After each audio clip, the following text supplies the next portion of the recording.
As the dodged ZANU-PF succession battle continues in Zimbabwe, President Mnangagwa has appointed former Zimbabwe Defense Forces Commander Militarisation Sibanda to the ZANU-PF Politburo. Sadabina mashoko kudachoko panapa awopo chimwono aiwa achifukunura nekuexposa the rift between the two hostile factions in the ruling party ZANU-PF. Don't forget to subscribe or like or turn the bell icon.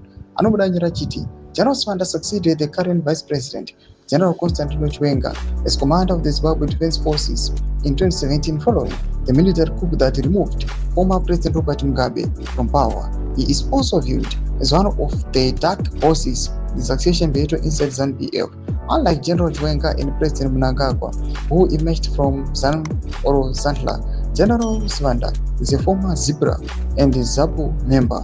He joined the liberation struggle under Zebra during the war against white minority rule, and later became one of Zimbabwe's most senior military figures after independence.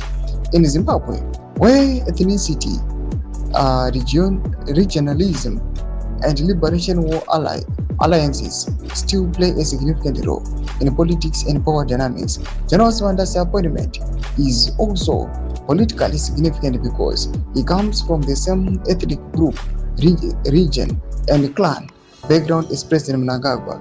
The ZANU-PF Politburo is the party's highest decision-making board outside of Congress. It is made up of senior party leaders, ministers, liberation war figures, and influential political allies, and it plays a central role in shaping government policy, party strategy, appointments, and succession politics in Zimbabwe because ZANU-PF is governed since independence in 1980. Decisions made inside the Politburo often have a direct impact on the running of the state itself. Domba developments aripo panguva ino. Inakomesa kuchemedu zafunguro enye moti kudi pamusoro pechitiko ichi. So subscribe or like, watch it on the bell icon.